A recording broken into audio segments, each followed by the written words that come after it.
म्हणून पैशाबद्दल बोलताना मी नेहमी सांगतो की वेल्थ कॉन्शियसनेस म्हणून त्याला म्हणतात, वेल्थ कॉन्शियसनेस.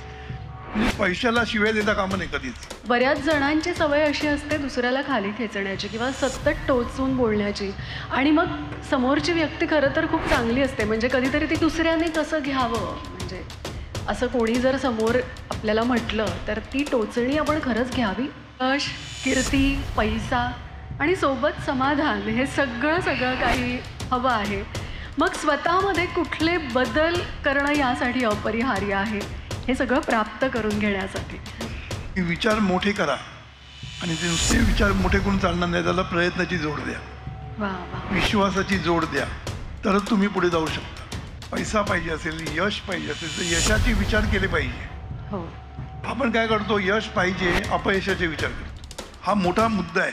जीवन विद्या म्हणून आपल्याला श्रीमंत करणारी जी विद्या आहे त्याचं सर्व इथे उपस्थित आहेत. काय बरं म्हणा,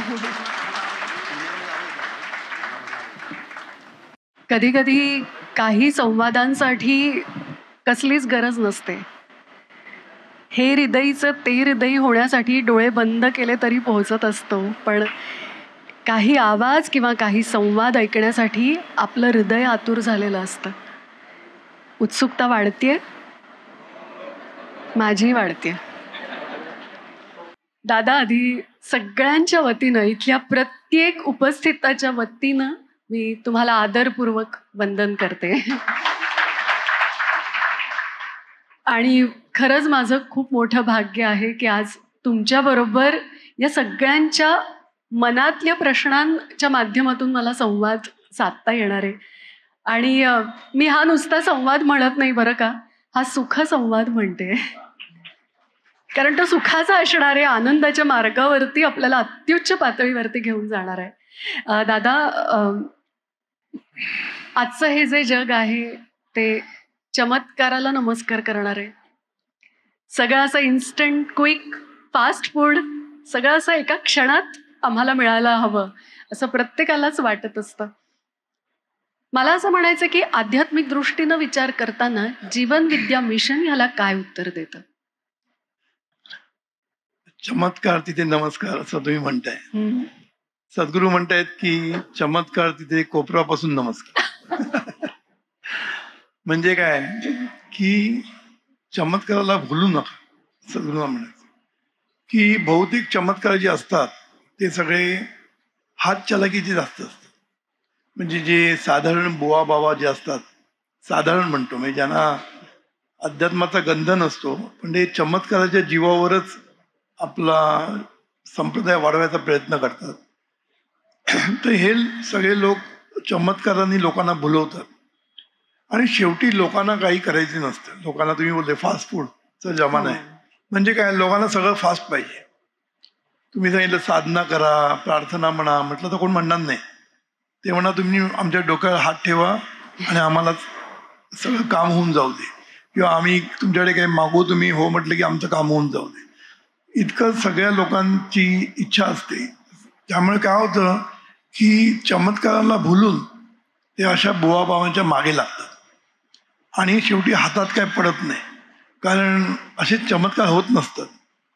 समजा प्रयत्नाला जे महत्त्व सद्गुरूंनी दिलेलं आहे. सद्गुरूंनी म्हणतात की जीवनविद्या म्हणजे काय, वास्तववादाच्या अधिष्ठानावर प्रयत्नवादाची कास धरत विकासवादाकडे झेप घेणं म्हणजे जीवनविद्या. म्हणजे सद्गुरूंनी प्रयत्नवादाला खूप महत्त्व दिलेलं आहे. प्रयत्नाशिवाय काही मिळणार नाही असं नाही. त्यामुळे चमत्काराच्या नादी जर आपण लागलो तर आपली नक्कीच फसवणूक होणार, याच्याबद्दल खात्री आहे.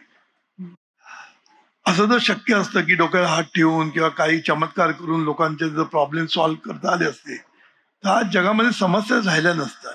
समजलं, असं शक्य नसतं. त्यामुळे हे जे चमत्कारापासून आपण लांब राहायला पाहिजे. पण ह्याचा अर्थ चमत्कार घडत नाही असं नाही. सद्गुरूंनी अजून एक सांगितलं की चमत्कार असं काही नसतंच खरं म्हणजे, देयर इज नो मिरॅकल. कारण प्रत्येक परिणाम आहे तिथे कारण हे असतंच. जोपर्यंत कारण माहीत नाही तोपर्यंत त्याला आपण चमत्कार म्हणतो. समजलं, कारण समजलं की आपल्याला चमत्कार वाटत नाही. आता साधं उदाहरण बघूया. गणपती दूध पितो म्हणून मध्ये एकदम मोठं झालं होतं, बरोबर. सगळेजण धावत सुटले, म्हणजे मोठे मोठे मिनिस्टर्स पण ते गणपती कसा दूध पितो म्हणून बघायला गेले. पण नंतर त्यांना फिजिकली कळलं, फिजिक्सनी कळलं की कॅपिलरी ऍक्शन आहे. हो. तेव्हा मग तो चमत्कार गेला. बरोबर ना? बरोबर आहे. जोपर्यंत कारण समजत नाही तोपर्यंत चमत्कार, कारण समजल्यानंतर ती ऑर्डिनरी गोष्ट असते. पण ह्याचा अर्थ असे चमत्कार घडत नाही असं नाही. हे जे संत असतात, सद्गुरू असतात, त्यांच्याकडनं ते होतात, ते मुद्दाम करत नाहीत. कळलं ना? मी चमत्कार करतो म्हणून ते करत नाही कधी, कारण तिकडे कुठेतरी अहंकाराचा वास असतो. मी करतो चमत्कार, इथे अहंकार आला. आणि सद्गुरू किंवा संत हे अहंकाराच्या पुढे गेलेले असतात. कारण अहंकार गेला तुका म्हणे देव झाला. अहंकार गेल्याशिवाय काय देव होत नाही. त्यामुळे खरे जे संत किंवा खरे जे सद्गुरू असतात ते त्यांच्याकडनं चमत्कार घडतात. ते बोलेल ते त्यांचं होऊ शकतं. कळलं? ते मनातलं ओळखतात, विचारायला पण लागत नाही कोणाला, त्यांना लगेच कळतं. हे सगळं जे आहे ना, हे त्यांचं दिव्यत्व आहे. हा चमत्कार म्हणजे दिव्यत्वाशी त्यांचा संबंध असल्यामुळे त्यांच्यामध्ये चैतन्य शक्ती ही त्यांची एकरूप झाल्यामुळे त्यांना या सगळ्या गोष्टी समजतात लगेच. त्यांना या सगळ्या सिद्धी प्राप्त झालेल्या असतात. पण या सिद्धीचा शो करत नाहीत. म्हणून जे लोक सिद्धीचा शो करतात ते खरे संत नव्हेत. पण ज्यांच्याकडनं आपोआप चमत्कार घडतात. आता मी उदाहरण देतो आपल्या सद्गुरूंचं. सद्गुरूंनी काय चमत्कार कधी केले नाहीत, पण त्यांच्याकडनं झाले. आज आपल्याकडे इतके लोक इथे बसलेले आहेत, प्रत्येकाला अनुभव आहे की सद्गुरूंकडे गेले. नवीन एखादा माणूस जरी गेला तरी त्याच्या मनात जी इच्छा असते ते सद्गुरू बरोबर ओळखतात आणि त्याला त्याप्रमाणे सांगतात, त्याप्रमाणे आशीर्वाद देतात. आता हे ते काय प्रयत्नपूर्वक सांगत नाही, तुझ्या मनातलं काय सांग मी सांगतो, असले धंदे करत नाहीत. पण त्यांना कळतं. असा इतक्या लोकांचा अनुभव आहे की सद्गुरूंना लगेच तुमच्या मनातलं कळतं. पुन्हा सद्गुरू जे बोलतात तसं होतं. अशी पण मी हजारो उदाहरण आमच्याकडे. म्हणजे 14 वर्ष ज्याला मूल होत नव्हते आणि शेवटी फाईल बंद केली होती डॉक्टरने की आता कोणाने, सगळे प्रयत्न झाले होते. आणि सद्गुरूंना भेटायला जेव्हा गेले तर सद्गुरूंनी तिला आशीर्वाद दिला की तुला मूल होणार.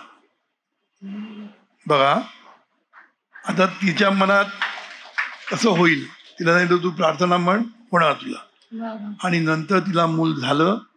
ते सुद्धा नॉर्मल झालं, कुठलेही प्रयत्न न करता, म्हणजे IVF काही न करता झालं. असे कितीतरी उदाहरण आहेत. आपल्या इथे बसलेले लोक आहेत की ज्यांना 7-7 वर्ष मूल होत नव्हतं. तर जेव्हा माईनी किंवा सद्गुरूंनी सांगितलं तुला मूल होणार, 3 ते 4 महिन्यात त्यांनी गर्भवती झाली. तर सांगायचा मुद्दा अशी खूप गोष्टी आहेत की त्यांच्याकडनं ते आपोआप घडतं. कारण त्यांचं जे इंट्युशन असतं, आपण इंट्युशन म्हणतो, ते डिव्हाइन असतं, दिव्यत्वाशी ते जोडलेलं असतं. त्यामुळे ते जे बोलील ना ते दिव्यत्वातून बोललेलं असतं. ते असे चमत्कार किंवा असे जे असतात हे वेगळं असते. आणि हे जे हात चलाके जे चमत्कार करणारे लोक असतात हे लोकांना फसवण्यासाठी असतात. डोक्यावर हात ठेवतात, म्हणजे डोक्यावरनं हात फिरवतात आणि त्यांची फसवणूक करतात. खरंय खरंय. पण सद्गुरूंचे चमत्कार खरोखरच त्यांच्या पुढे म्हणजे आम्ही स्वतःहून अनुभवले जवळून. सद्गुरूंनी सांगितलं हे करू नको म्हणून, आणि तुम्ही जर ते करायला गेला तर तुम्हाला त्याच्यामध्ये त्रास होतोच. सद्गुरूंना अगोदर माहित असतं की हे त्याच्यासाठी बरं नाही. कित्येक गोष्टी मी तुम्हाला सांगू शकतो पण तेवढा वेळ नको. पण सद्गुरू जे पहिले बोलतात कर किंवा करू नको किंवा होणार, हे जे म्हणतात ना ते होतच. वा वा.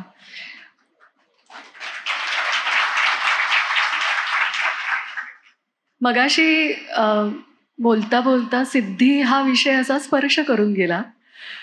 मला एक विचारायचं आहे की या कलियुगामध्ये खरोखरच सिद्धी प्राप्त होऊ शकतात का सर्वसामान्यांना? सिद्धी प्राप्त नक्की होतात. म्हणजे योगाने सिद्धी त्यांना मिळते. पाण्यावर चालू शकतात आणि असे बऱ्याच गोष्टी, हवेत ते तणबू शकतात, त्यांचं हलकं करू शकतात. या सगळ्या योग मार्गाच्या सिद्धी आहेत. पण परमार्थाच्या मार्गावर सुद्धा जेव्हा माणूस साधना करतो, साधनाच्या निम्या टप्प्यामध्ये त्यांना काही काही गोष्टीची सिद्धी येऊ शकते. समजलं ना? मी त्यांना काय घडणार आहे ते कळतं. बर. कधी कधी ते बोलतात तसं होतं. या सिद्धी प्राप्त या परमार्थाच्या मार्गावर जेव्हा तुम्ही पुढे पुढे जातात तेव्हा त्या होऊ शकतात. पण ह्या कायम राहतात असं सांगता येत नाही. ह्या येतात आणि जातात पण, कळलं ना. म्हणून सिद्धीच्या मागे न लागता आपण संकल्प सिद्ध करण्यासाठी प्रयत्न करणं हेच जास्त बरं आहे. वा वा. या काळामध्ये ना म्हणजे त्या अष्टसिद्धी सांगितलेल्या आहेत. साधारण आता नावं चुकतील कदाचित माझी, पण त्या मा, गरिमा, लघिमा, महिमा, प्राप्ती, प्राकाम्य, ईशित्व, आशीच, या लिहिलेल्या सिद्धी आहेत. पण मला असं वाटतं की सध्या प्रत्येकासाठी धोकादायक असणारी एक सिद्धी कुठली असेल तर ती म्हणजे प्रसिद्धी. प्रसिद्धी सगळ्यात धोकादायक आहे. ती डोक्यात जाते डायरेक्ट. तर या काळामध्ये हे आता माझं जे काही विचारण आहे ना ते प्रत्येकाला पटणार आहे की या काळामध्ये प्रत्येकाला यश, कीर्ती, पैसा आणि सोबत समाधान हे सगळं काही हवं आहे. मग स्वतःमध्ये कुठले बदल करणं यासाठी अपरिहार्य आहे हे सगळं प्राप्त करून घेण्यासाठी? एका वाक्यात सांगितलं तर जीवनविद्या जगायला पाहिजे. कारण जीवनविद्या जे शिकवतोय ती तुम्ही जर जगला तर तुम्हाला यश, कीर्ती, समृद्धी, जे काय म्हणाल, पैसा, समाधान, शांती, सगळं काही मिळण्याची ताकद जीवनविद्येमध्ये आहे. वा वा. पण आता ते मी सांगतो, जीवनविद्येचं शहाणपण, सद्गुरूंनी शहाणपणाला खूप महत्व दिलेलं आहे. सद्गुरू म्हणतात की यश, कीर्ती मिळण्याच्या अगोदर पण शहाणपण लागतं, मिळाल्यानंतर पण शहाणपण लागतं. नाही तर लोक फुकट गेलेले आपण बघतोय, समजलं ना. त्यामुळे यश, कीर्ती सगळे पाहिजे असेल तर पुन्हा तो फास्ट फूड नाहीये. त्याच्यासाठी प्रयत्न हे करायलाच लागतात. प्रयत्नाशिवाय कुठलीच गोष्ट होत नाही. प्रयत्न योग्य दिशेने करणं याला खूप महत्व सद्गुरूंनी दिलेलं आहे. आता या सगळ्यामध्ये सर्वात महत्वाचं, साध्या भाषेत जर सांगायचं असेल तर आपल्याला जर यश मिळवायचं असेल, आपल्याला टॉपला जायचं असेल, कारण कीर्ती कधी मिळते, तुम्ही जेव्हा टॉपला जाता तर मिळते ना. आता तुम्हाला सगळे जवळ ओळखतायत कारण तुमच्याकडे जी स्किल आहे, जी तुम्ही एक ऍक्टिंग स्किल म्हणा, गाण्याचं स्किल म्हणा, या स्किलमुळे तुम्हाला वरती तुम्ही लोकांनी तुमचं कौतुक करत करत तुमची आज प्रसिद्धी झालेली, बरोबर की नाही. मग हे सहज होत नसतं, त्याच्यासाठी आपलं स्किल वाढवायला लागतं. म्हणून प्रत्येकाची एक USP असते, युनिक सेलिंग प्रपोजिशन म्हणतात किंवा आपण स्पेसिफिक प्रपोजिशन म्हणूया. प्रत्येकाकडे एक टॅलेंट असतंच, प्रत्येकाकडे असतं. ते टॅलेंट किती फुलवणं ह्याच्यावर सगळं असतं, प्रत्येकाकडे असतं. आता संगीत काही काहीच्या गळ्यात असतं, पण प्रयत्न जर नाही केलं तरी टॉपला जाणार नाही, समजलं ना. म्हणून प्रत्येकाकडे जे टॅलेंट आहे ते त्यांनी सतत अपग्रेड करत जाणं, त्याच्यामध्ये जास्तीत जास्त अभ्यास, प्रयत्न करत करत तुम्ही टॉपला जाऊ शकता. आणि एकदा तुम्ही टॉपला गेले की तुमची प्रसिद्धी आपोआप होते ना. म्हणून हे जे अपग्रेडेशन आपल्याला केलं पाहिजे. कारण तुम्ही जर तेच तेच करत बसला आयुष्यभर तर तुम्ही तिकडेच राहणार, तुम्ही कधीच वरती जाणार नाही. असे गाणारे भरपूर आहेत आपल्याकडे, पण प्रसिद्धी पावणारे फार कमी असतं. रियाज आपण ज्याला हा, रियाज जो पाहिजे कायमचा किंवा त्याच्यावरची. त्यामुळे अपग्रेडेशन म्हणून आपण कंपन्यामध्ये सुद्धा बघतो. आता आयफोन दरवर्षी ते नवीन आयफोन बाजारामध्ये येतो. काय येतो, एकदा काढला मोकळे झालं असं नसतं. गेले 16 वर्ष हे जे चाललंय आयफोनचं, दरवर्षी नवीन अपग्रेड करत राहतात, काहीतरी नवीन आणत देतात लोकांना. त्याशिवाय ते मार्केटमध्ये राहू शकत नाही, नाहीतर त्यांना खाऊन टाकतील लोक. तसंच आपलं आहे. आपल्याकडे जी काही स्किल आहे ते जर तुम्ही अपग्रेड करत गेले नाही तर तुम्ही राहू शकत नाही जगामध्ये. म्हणून यश, कीर्ती पाहिजे असेल तर तुम्हाला स्वतःचं अपग्रेडेशन ज्याला म्हणतो, आपल्यामध्ये बदल करणं म्हणजे काय की नवीन नवीन गोष्टी शिकून घेतल्या पाहिजे. आज AI चा जमाना आलेला आहे. तुम्ही म्हणणार मला AI नाही जमणार, मी झालो आता मात्र, नाही, तुम्हाला शिकायलाच लागेल. आता आमच्याच वेळेला बघा ना, कॉम्प्युटर आला तर जे सिनियर लोक होते ते शिकलेले ते फुकट गेले, ज्यांनी ते अंगीकारलं ते पुढे गेले, कळलं ना. त्यामुळे हा जो बदल असतो तो आपल्याला पण आपल्यामध्ये तो बदल घडवून आणणं हा एक महत्वाचा मुद्दा असतो. बरोबर. नंतर एक शिस्त आणि हे काय म्हणतात त्याला सातत्य, ह्या गोष्टी पाहिजेच असतात. हो. थोडी दिवस आधी केलं मग पुन्हा नाही केलं. सातत्याची गरज असते, शिस्तीची गरज असते. या सगळ्या गोष्टी केल्याशिवाय माणूस टॉपला जात नाही, लक्षात ठेवायचं. समजलं ना? आणि विचारामध्ये बदल हा खूप महत्वाचा आहे. सद्गुरू म्हणतात तुम्ही जर मोठे होणार असा विचार नाही केला तर तुम्ही होऊ शकत नाही. ती सुंदर. हा खूप महत्वाचा मुद्दा सद्गुरू नेहमी सांगतात की विचार मोठे करा आणि ते नुसते विचार मोठे करून चालणार नाही, त्याला प्रयत्नाची जोड द्या, वा वा. विश्वासाची जोड द्या, तरच तुम्ही पुढे जाऊ शकता. त्यामुळे आपणच विचार छोटे करतो.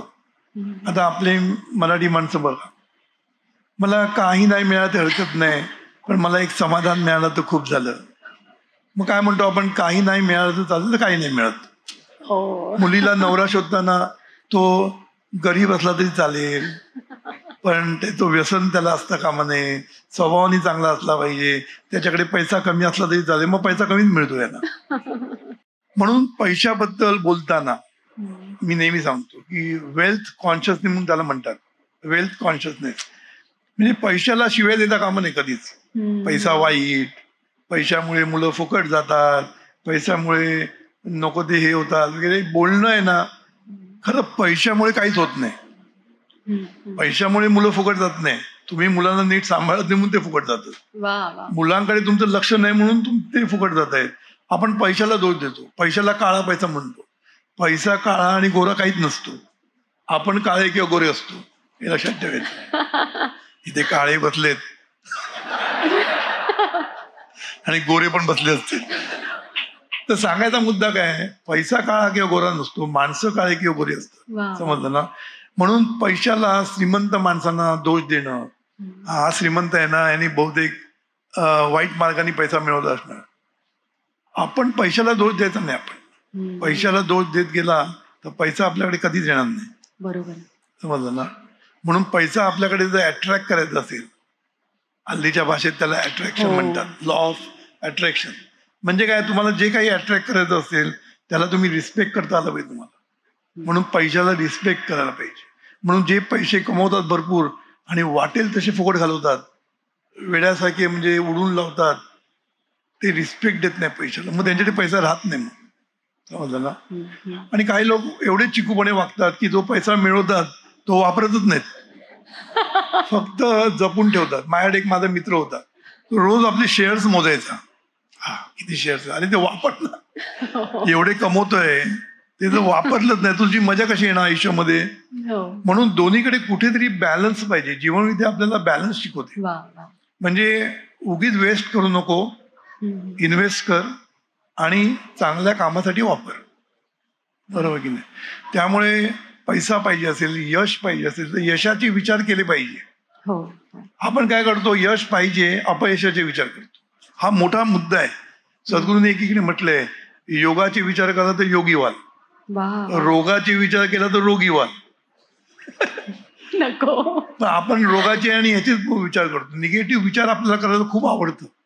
म्हणजे आपल्याला सगळं पाहिजे असतं, यश पाहिजे, प्रसिद्धी पाहिजे, पण आपण बोलताना कसं मिळणार, मला मिळणं शक्यच नाही, माझी कुठे कुवत आहे, असं करत करत करत आपण नेहमी आहे तिथेच राहतो. म्हणून यश कीर्ती पाहिजे असेल ना तर पहिलं विचार करायला शिका, यशाचे सगळे. दुसरं महत्वाची गोष्ट, अपयश. अपयश येणारच आयुष्यामध्ये. असा कोण जगात माणूस नाही की त्याला अपयश नाही आलंय आणि तो यशस्वी झाला, असं होऊ शकत नाही. आता मी मध्येच राहुल द्रविडचं ऐकलं, तर राहुल द्रविड सांगतो की मी एकंदर 604 मॅचेस खेळलो, इनिंग्स खेळलो, 604. हा, त्याच्यातले 410 इनिंग्स मध्ये तो 50 पर्यंत पण नाही पोहोचला. तरी सुद्धा तो मोठा क्रिकेटर समजला जातो. तो वॉल शब्द त्याला वापरले. वॉल मध्ये त्याचं काय 50% नाही 60% फेल्युअर येतो. समजलं ना? त्यामुळे फेल्युअर झाल्याशिवाय पुढे जाताच येत नाही, यशस्वी होऊ शकत नाही. मायकल जॉर्डन जो बास्केटबॉल प्लेअर आहे, तो बास्केटबॉल प्लेअर होते, तो एवढा मोठा झाला, तो म्हणतो मी एवढं अपयश झेललेलं आहे, बरोबर, तेव्हा मी कुठे आता यशस्वी झालेलो आहे. अब्राहम लिंकन हो. एकही निवडणूक जिंकला नाही, लहान निवडणुकीपासून हारत गेला आणि शेवटी प्रेसिडेंट झाला. हो. मग याचा अर्थ काय, अपयशाशिवाय आपण पुढे जाऊ शकत नाही. याचा अर्थ अपयश यायलाच पाहिजे असं नाही. अपयशातनं आपण शिकतो कुठे चुकलोय आपण, आणि त्याच्यातनं आपण इम्प्रुव्हमेंट करत करत यशाच्या शिखरावर जातो. समजलं. दुसरी गोष्ट, यशाच्या शिखरावर गेल्यानंतर कीर्ती मिळते. हो. मगाशी सांगितल्याप्रमाणे हो, कीर्ती हो. सगळ्यात धोकादायक आहे. माणसाला कीर्ती मिळाली की माणसाचा अहंकार एवढा वाढतो की तो लोकांची तमाम बाळगत नाही, उन्मत्त होतो, उन्माद होतो. समजलं ना. आणि मग काय होतं, त्या अहंकारामुळे तो खाली खाली घेतला. येतो. आपल्याकडे बरेच उदाहरणं आहेत. नाव घेतलं की चालेल नाही, मला माहिती आहे. ऍक्टर्स मध्ये तुम्ही बघितलं असेल, सुपरस्टारला गेलेला माणूस हो. एकदम खाली कोसळला. का? अहंकार. तेच आपले अमिताभ बच्चन, वरतीच त्यांनी गेले. टायमात असं वाटेल, आम्ही ऐकलं ते सांगतो, की ते शिफ्ट मध्ये येणार तर बरोबर त्या वेळेला येणार. म्हणजे एवढा मोठा नट पण टायमात येतो, बाकीचे छोटे मोठे नट जरा मोठे झाले की उशिरा येतात. एवढे उशिरा येतात की पहिली शिफ्ट असेल तर सेकंड शिफ्ट मध्ये येतात आणि दुसऱ्यांना बसवून ठेवतात. दुसऱ्यांच्या टाइमची त्यांना किंमत नसते. हो. बरोबर की नाही. दुसऱ्यांच्या वेळेची किंमत करायला शिकलं नसते. पाहिजे, पण ते आपण करत नाही. आणि मग ते त्यांना वाटतं आपण मोठे, आपल्याशिवाय चालणार नाही. हळूहळू लोक त्यांना बाजूला करायला लागतात आणि मग त्यांची स्थिती जी होते ती मात्र खराब होते. कारण खरंय. कीर्ती खूप बरी वाटते, सगळेजण बघतायत, बोलतायत, हे करतायत, तेव्हाच तुम्ही जमिनीवर असलं पाहिजे. जर तुम्ही जमिनीवर राहिला तर लोक कायम तुमच्या पायाशी येतील. वा. पण हे जर तुम्ही कीर्तीने जर उन्मत्त झाला तर तुम्हाला फेकून द्यायला वेळ लागत नाही. माणसं जेवढी वरती नेतात ना तेवढं आपटतात पण तेवढं लवकर. म्हणून आपण कीर्ती पाहिजे असेल तर यश मिळवलं पाहिजे. यश मिळवण्यासाठी अपयश पण पदरात घेता आलं पाहिजे. तिथे मानसिकरित्या आपण स्ट्रॉंग व्हायला पाहिजे. आणि एकदा कीर्ती मिळाल्यानंतर अहंकाराच्या ठिकाणी सावध राहायला पाहिजे. वा वा. खरंच सांगते दादा, म्हणजे विचार खूप करत असतो, पण जेव्हा गुरु आपल्याला काही सांगतात ना तेव्हा ती कान उघडणी असते. कुठेतरी आपल्या मागच्या संदर्भांना आम्ही ते जोडत असतो आणि कळतं की हा, हे चुकलं होतं, गुरूंनी सांगितलंय ती चूक सुधारायची आता. आता यांच्याच बाबतीत सांगतो. आता हे एवढे कीर्ती त्यांना मिळालेली आहे, लोक ओळखतात. एका पिक्चरला आम्ही गेलो होतो, पिक्चरच होतं ना ते, हो आपण हो भेटलो हो. ते. आमच्याच एका माणसाने शॉर्ट अँड स्वीट नावाचं शॉर्ट चित्रपट. आपल्याच एका ह्यानी ते पिक्चर मला प्रीमियरला बोलवलं होतं. तर प्रीमियरला ह्या पण आलं होते, मी पण आले. यांनी मला सगळ्यांसमोर नमस्कार केला. दादा, कारण मला इतकी एवढी इच्छा होती तुम्हाला भेटण्याची, आणि त्या थिएटरमध्ये तुम्ही मला भेटाल हे मी स्वप्नातही विचार केला नव्हता. आणि एवढी त्यांना बरं वाटलं भेटलो म्हणून. खूप आनंद आणि झाला माझ्याशी मला बोलल्या, मला खरंच. बोलले मला तुमच्यासाठी काहीतरी करायला आवडेल, म्हणून मी आज विचार केला की आपण दीप्तीनंच बोलूया. याला म्हणतात पाय जमिनीवर ठेवणं. समजलं ना. आणि असेच ते कायम राहू देत. आई बाबा सुद्धा आहेत आणि आता गुरु सुद्धा आहेत इथे. दादा, मनुष्य हा सवयींचा गुलाम असतो. ती एक म्हण आहे, जित्याची खोड मेल्याशिवाय जात नाही. पण खरोखरच सवयी बदलल्या जाऊ शकतात का? पहिलं वाक्य सांगतो हा. ते तुम्ही सांगितलं. मनुष्य सवयीचा गुलाम नसतो, वाईट सवयींचा गुलाम असतो. चांगल्या सवयींचा गुलाम कधीच नसतो. लोक म्हणतात की व्यायाम करणं चांगलं. तुम्ही रोज जरी व्यायाम केला तरी सवय लागत नाही लवकर. माझ्यावरनं पण सांगतो. म्हणजे वाईट सवयी लगेच लागतात हो. आणि ते जात पण नाहीत लवकर. चांगल्या सवयी लागणं याला वेळ लागतो आणि त्याला वेळ द्यायला पण लागतो. त्यामुळे सवयीचा गुलाम, चांगल्या सवयीचा गुलाम होणं चांगलं, पण वाईट सवयीचा गुलाम होणं वाईट. बरोबर ना. आता सद्गुरू काय म्हणतात की या सवयी कशा लागतात, तर संगतीमुळे लागतात. लक्षात ठेवायचं. सद्गुरूंनी हे सांगितलं की संगतीतनं माणसाला सवयी लागतात. संगतीमधनं संस्कार होतात, संस्कारामधनं विचार निर्माण होतात, विचाराप्रमाणे आचार करत बसतो आणि आचार पुन्हा पुन्हा केले की सवय लागते. समजलं ना. म्हणून थोडक्यात बघायला गेलं तर संगतीमुळेच ते संस्कार होतात आणि ते पुन्हा पुन्हा केलं आपण किंवा ती सवय होऊन बसते. कळलं ना? म्हणून सवयी जर आपल्याला बदलायची असतील तर पहिली गोष्ट संगत बदलली पाहिजे. वा. चांगल्या संगतीत गेलं तर तुमचे चांगले विचार येतात. आता आम्ही सांगतो लोकांना की तुम्ही पॉझिटिव्ह विचार करा, सर्वांचं भलं व्हावं असं आम्ही सांगतो म्हणा. पण इथून बाहेर गेलं की आपण विसरतो. कारण आपण ज्या संगतीमध्ये येतो त्या संगतीमध्ये ते म्हणतात काय मूर्ख आहेस काय, सर्वांचा विचार करायला काय इथे वेळ आहे आपल्याला, असं सांगितलं की ते आपल्याला लगेच पटतं. अरे काहीतरी म्हणतो ते खरं आहे, आपल्याला कुठे वेळ आहे, आपलंच काय बघायला वेळ नाही, दुसऱ्यांचं कुठे बघूया आपण, हे लगेच पटतं आपल्याला ते. म्हणून सत्संगात राहायला लागतं. सतत सत्संग नसला की जरा तू सत्संगामधून बाहेर पडला की संपलं. म्हणून संगतीचं महत्व सद्गुरूंनी खूप सांगितलेलं आहे. संगतीमुळेच सगळ्या गोष्टी होत असतात. म्हणून सद्गुरू म्हणतात संगतीपासून गती मिळते. मग ती गती अधोगती असू दे नाही तर ऊर्ध्वगती असू दे, ही संगतीमधूनच मिळते. समजलं ना? त्यामुळे चांगल्या सवयी लावायच्या असतील तर एक म्हणजे चांगली संगत पाहिजे, चांगल्या विचारांची संगत पाहिजे, चांगल्या असे लोकांची संगत पाहिजे की जेणेकरून आपल्याला ते करावं असं वाटतं. आणि दुसरं म्हणजे सवयीसाठी विचारांमध्ये परिवर्तन व्हायला पाहिजे. आपल्याला ते पटलं पाहिजे. म्हणून सद्गुरू जीवनविद्येसाठी काय केलं सद्गुरू असेल तर लोकांच्या विचारामध्ये परिवर्तन केलं. काय चांगलं काय वाईट हे लोकांना समजून सांगितलं. हे पण लोकांना कळत नाही. काय चांगलं आणि काय वाईट हे पण लोकांना कळत नाही. लोक आपल्या हिताचं नाही त्याच्या मागे लागतात आणि जे हिताचं आहे त्याच्या सोडून देतात. हे उपयोग नाही. म्हणून सद्गुरूंनी आमच्यामध्ये विचारामध्ये बदल केला, ज्ञानातून शहाणपण देऊन आपल्याला. म्हणून ह्या शहाणपणातून आपण आपल्या सवयी बदलू शकतो. सवय लागते कशी, पुन्हा पुन्हा केल्याने सवय लागते. मग पुन्हा उलटं करायचं, जी नको आहे आणि जी पाहिजे ती पुन्हा पुन्हा करायची. असं म्हणतात ना 21 दिवस केले की सवय लागते. आपण 21चे 42 दिवस म्हणू, 42 दिवस करा, सवय लागेल.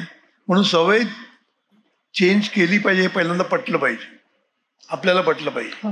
मीच शहाणा, मी जे करतो तेच बरोबर असं जर म्हणत असेल तर मग काय होणार नाही. समजलं ना? त्यामुळे सवयी बदलणं शक्य आहे. आयुष्यामध्ये सगळं काही बदलणं शक्य आहे. पण त्याच्यासाठी जीवनविद्येने जे शहाणपण दिलंय ते समजून घेतलं पाहिजे, ज्ञान समजून घेतलं पाहिजे आणि मग पक्क ठरवलं पाहिजे मी करणार. आता प्रार्थना म्हणणं, आमच्याकडे लोक 1000-2000 सहज म्हणतात. काही लोक म्हणतात नाही हो, वेळ मिळत नाही हो, जमत नाही हो. रडणारे लोक भरपूर आहेत, करणारे पण भरपूर आहेत. म्हणून जे करतात त्यांना चांगल्या सवयी लागतात, जे रडतात ते तसेच राहतात.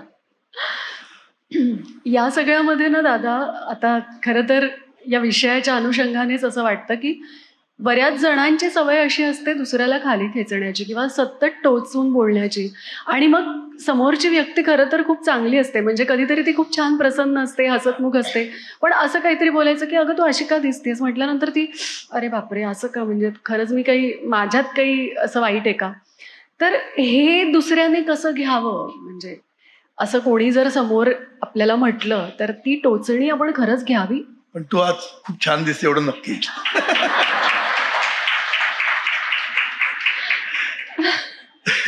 काय असतं माहितीये, लोकांच्या बोलण्याचा परिणाम आपल्याला होतोच. का आपलं मन एवढं हे नसतं, काय म्हणतात त्याला, सशक्त नसतं. म्हणून कोणीतरी सांगितलं की आपल्याकडे डोक्यात जातं.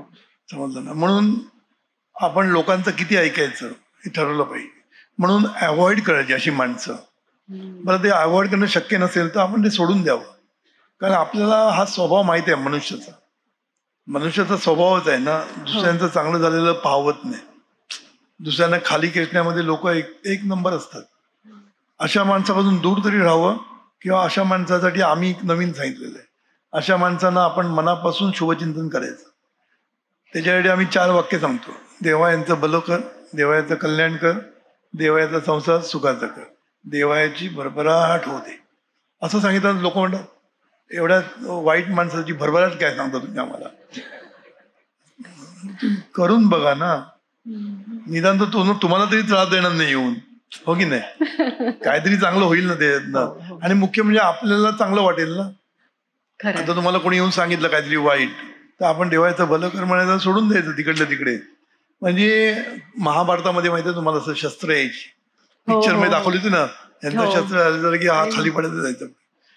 तसं हे शस्त्र आलं त्यांचं, काहीतरी वाईट बोलले, आपलं शस्त्र शुभचिंतन, शुभ बोलणं टाकायचं, आपलं पुढे जात.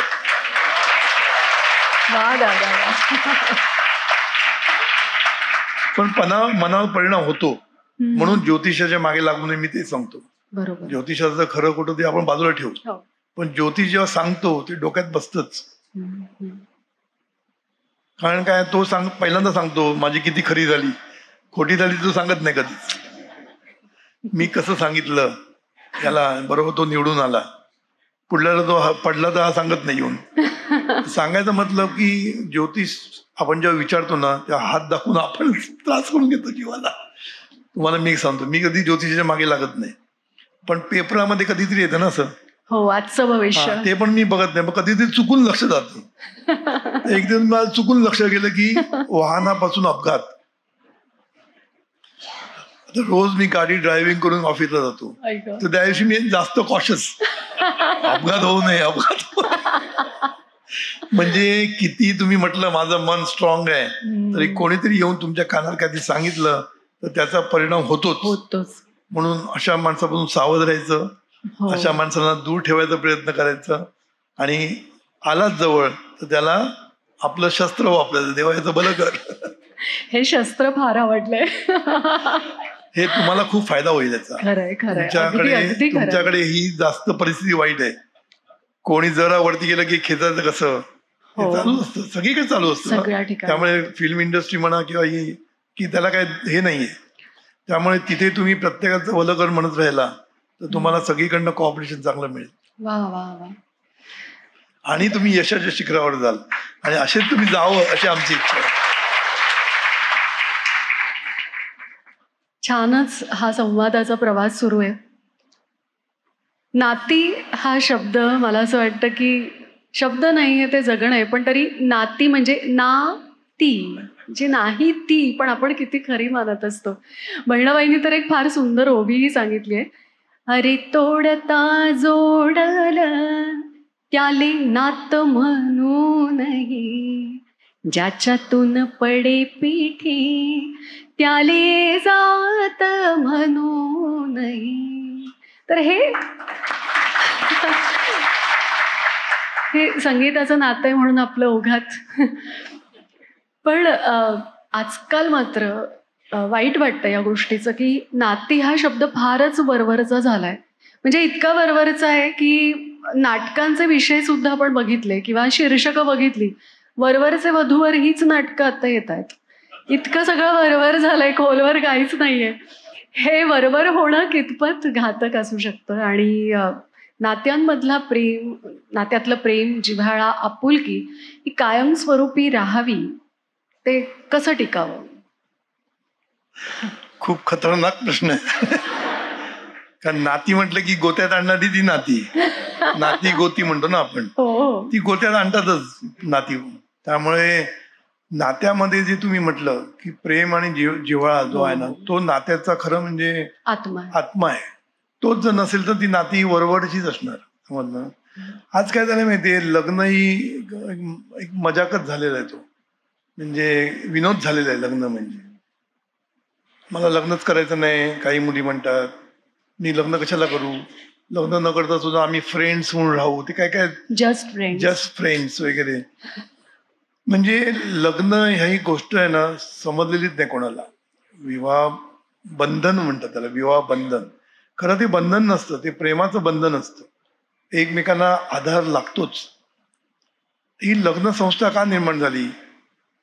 कारण एक समाजामध्ये एक व्यवस्था निर्माण व्हायला पाहिजे. नाहीतर कोणीच लग्न नाही केलं, कोणालाही कुठली मुलं झाली, त्याची जबाबदारी कोण घेणार नाहीये, हे सगळं अनागोंदी निर्माण होईल. माहिती ना, सगळीकडे केऑस म्हणतात ना ज्याला इंग्लिशमध्ये, तसा केऑस होऊ शकतो. म्हणून माणसाने ही लग्न संस्था निर्माण केलेली आहे. देवानी पुरुष आणि स्त्री हे दोन तयार केले, बाकी सगळं त्यांनी तयार केलं. पण शेवटी ह्याला कुठेतरी एक समाजाची सुरेख धारणा व्हावी, किंवा एक चांगलं समाज नीट चालावा म्हणून ही लग्न संस्था निर्माण झाली. हो. आणि लग्नाचं जे महत्व आहे ना, लग्न म्हणजे काय, मी नेहमी सांगतो, लग्न म्हणजे नुसतं मजा नाही आहे ती. लग्न म्हणजे कर्तव्य आणि जबाबदाऱ्या, आणि कर्तव्य आणि जबाबदाऱ्या पार पाडताना तिथे प्रेमाचा धागा पाहिजे. समजलं ना. नुसतं कर्तव्य पार पडली, आलो आदळ आपट करून जेवण बनवलं, खा, नाही, किती पोळ्या मेल्या खा, असा असा विचार असता कामा नये. पोळ्या जाळताना किती खातो, धादा खातो, असा मनामध्ये प्रेम पाहिजे त्याच्यामध्ये. म्हणून हे जे आपण कर्तव्य आणि जबाबदारी निभावतो ना आपण लग्न झाल्यानंतर, हे निभावताना त्याच्या मागे प्रेम पाहिजे. समजलं ना.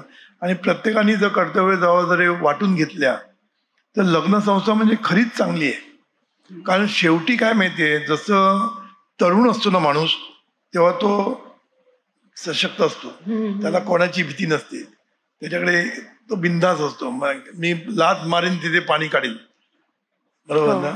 पण म्हातारा होत जातो, जेव्हा वय वाढत जातं तेव्हा डोळ्यातनं पाणी येतं ना. लोक लात मारायला लागतात आणि यांच्या डोळ्यातनं पाणी यायला लागतं.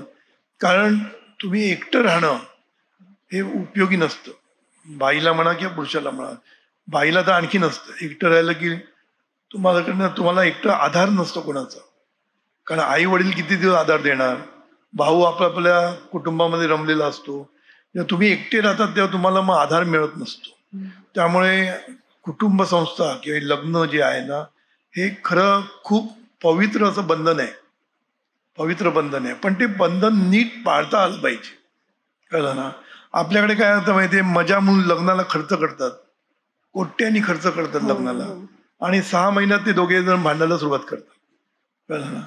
आणि का भांडतात सगळेजण, का नाती टिकत नाहीत, कारण अहंकार. मी म्हणतो तोच व्हायला पाहिजे, मी सांगतो तोच व्हायला पाहिजे. दोघे तसं म्हटल्यानंतर काय होणार चांगलं. म्हणून इथे कुठेतरी तडजोड पाहिजे. सद्गुरूंनी तडजोड याची व्याख्या केलेली आहे. सुखात दुःखाचा तडा न जाता सुखाची जोड होणं म्हणजे तडजोड. याचा अर्थ काय, विन ऑल सिच्युएशन म्हणजे विन ऑल. तडजोड कशी पाहिजे, कोणाचा त्याग नको त्याच्यामुळे, दोघांनी एकत्र येऊन त्याच्यातनं मार्ग काढणं. तुझं पण खरं, माझं पण खरं. माझं एक असं हे तडजोड शब्द, कधी तुझं खरं कधी माझं खरं. नेहमीच म्हणशील माझं खरं तर तुझं नाही खरं, बरोबर की नाही. कधी तुझं खरं कधी माझं खरं, ओके. कधी तू म्हणशील नाटकाला चल नाटकाला, कधी तू म्हणशील क्रिकेट खेळा. प्रत्येकाची आवड वेगळीच असणार आहे. 2 माणसं एकत्र आली की दोघांची आवड वेगळी असते. कोणाला भजनाला जायचं असतं तर कोणाला पिक्चरला जायचं असतं, कोणाला दारू प्यायला जायचं, काय अर्थ नसतो त्याच्यामध्ये. पण ह्याच्यामध्ये तडजोड जर करता नाही आली तर नाती टिकत नाहीत. कारण ऍडजस्टमेंट इज रिक्वायर्ड. कारण कोण 2 माणसं एक असू शकत नाही, दोघांच्या आवडीनिवडी वेगळ्या असणार, दोघांचं अपब्रिंगिंग वेगळं असतं. कोणी गरिबीतनं वरती आलं असतं, कोणी श्रीमंतीतनं वरती आलं असतं. मग गरिबीतनं आलं ते लगेच खर्च करत नाहीत, ते काय म्हणतात सांभाळून खर्च करतात, बरोबर ना. पण ते जर श्रीमंताच्या घरामध्ये गेली की ती समज काय तू बिंदास लाव, एसी पाहिजे वाटेल ते कर, त्यांच्याकडे पैशाची काही कमी नसते. पण हिला ते जमत नाही, समजलं ना. तर हे अपब्रिंगिंग आहे ना, याला खूप महत्वाचं. अपब्रिंगिंग म्हणजे संस्कार ना, लहानपणापासून जे संस्कार झालेले असतात. त्यामुळे 2 माणसं जेव्हा एकत्र येतात त्या 2 इगो एकत्र येतात, बरोबर की नाही. त्यामुळे हे इगो एकमेकांना जपत, सद्गुरू म्हणतात जप जप म्हणजे काय, हा जप नाही, एकमेकांची मन जपणं हाच जप आहे. म्हणून एकमेकांची मन जपत आपण जर लग्नाचं हे पुढे गेलं तर मला नाही वाटत काय प्रॉब्लेम यायला पाहिजे. म्हणून हल्ली हा कमिटमेंट हा शब्द गेलेला आहे त्यांच्या ह्याच्यातनं. कंटाळा आला की लगेच घटस्फोट. कमिटमेंट, लाईफ टाईम कमिटमेंट ही गोष्टच गेली. आमच्या वेळेला असं नव्हतं. आमच्या वेळेला आम्ही लग्न म्हणजे लाईफ टाईम कमिटमेंट. म्हणजे काय चांगलं वाईट असेल ते आम्ही पदरात घ्यायचं किंवा आपलं तिने पदरात घ्यायचं, बरोबर ना. आणि तडजोड करत पुढे जायचं. मी नेहमी सांगतो की लग्न म्हणजे 3 पायाची शर्यत असते. एक पाय बांधलेला असतो दोघांनी एकमेकांचा आणि एक पाय मोकळा असतो. आणि तो मोकळा ठेवणं गरजेचं असतं. कारण प्रत्येकाला एक स्पेस हवी असते. आता तू नाटक करते, तुला तुझी स्पेस पाहिजे, नवऱ्याला दुसरी स्पेस पाहिजे असते, त्यांची मित्रमैत्रिणी वेगळे असतात, त्याची सुद्धा त्याला स्पेस लागते. सगळ्या गोष्टीला प्रत्येकाला स्पेस लागते. पण स्पेस असली म्हणून 2 पाय मोकळे ठेवलेले आहेत, पण एक पाय एकमेकांना बांधलेला आहे. याला म्हणतात बंधन आणि याला म्हणतात कुठेतरी तुम्ही म्हणजे काय म्हणतात त्याला, थांबलं पाहिजे. स्पेस दिली म्हणून तुम्ही वाटेल तसे वाहवत जाता कामा नये. म्हणून 3 पायाची शर्यत कशी असते, दोघांनी जर एक पाय एका वेळेला टाकला पुढे तर पडत नाही कोणी. म्हणून एकत्र असताना पुढे एकाच याने जायचं, 2 पायाला वेगळे पण ठेवायचं. अशा रीतीने जर तुम्ही लग्न, तुमचं जर विवाह चालू राहिला तर मला नाही वाटत की नाती कधी गोत्यात आणीन तुम्हाला. समजलं? आणि याच्यामध्ये खूप गोष्टी आहेत. आई वडिलांचा एक मोठा वाटा असतो. आई वडील कसे वागतात याच्यावर असं खूप असतं. आता याच्यावर मी बोलायला लागलो तर त्याच्यावर एक होऊन जाईल सेशन. कारण कौटुंबिक सौख्यावर आम्ही खूप प्रवचनं केलेली आहेत. बरोबर. आणि सगळ्यात प्रॉब्लेम कोण असते तर मुलीची आई आणि मुलाची आई. हे खरं आहे. माझ्याकडे एवढे आमच्या सिरियल्स ज्या आहेत ना तेच. त्या सगळ्या त्याच्यावर चालल्या आहेत. माझ्याकडे काउन्सिलिंगला येतात ना लोक. लग्नाला मी गेलेलो असतो, 2 वर्षामध्ये येतात. 2 वर्ष पण जास्त झाली हल्ली. 6 महिन्यात भांडायला सुरुवात करतात. मी त्यांना प्रश्न विचारतो की त्यांचं काय असतं माहितीये, आपली आई आपल्याला महत्वाचीच आहे ना. जशी तुझी आई तुला महत्वाची आहे तसं मुलाची आई त्याला महत्वाची आहे. बरोबर. मग दोघांचं रिस्पेक्ट ठेव ना. दोघांचं बॅलन्स करायला काय बिघडलं. हो. ते केलं नाही ना, मुलगी जर आपल्या आईकडे झुकली, फक्त सासूला विचारलेलं नाही झालं की मग प्रॉब्लेम निर्माण होणारच. कारण सासूचा पण इगो आहे ना. हो. माझी सून आहे, माझा ऐकत नाही, आईकडे जाते. आणि आईने या गोष्टीला थारा देता कामा नये. आईने याला काय म्हणतात त्याला लुडबुड करू नये, लुडबुड केली नाही पाहिजे. असं जर केलं ना तर खूप सुंदर. आमच्याकडे बरेच लोक असे आहेत की लुडबुड करत नाहीत कधी. उलट दोन्ही आया असतात ते एकमेकांच्या मैत्रिणी होऊन बसतात. हा, किती सुंदर. हे खरं तर व्हायला पाहिजे. बसलेले आहेत इथे. आमच्या सिरियल वाल्यांनी पण हे दाखवायला पाहिजे. हे दाखवायला पाहिजे. म्हणून जीवनविद्येवर सिरियल व्हायला पाहिजे. हे खूप छान आहे. खरंच नाती हा विषय तुम्ही म्हणालात की एक अखंड दिवस सुद्धा कमी पडेल इतका हा खोलवरचा विषय आहे, तो वरवरचा नाहीये.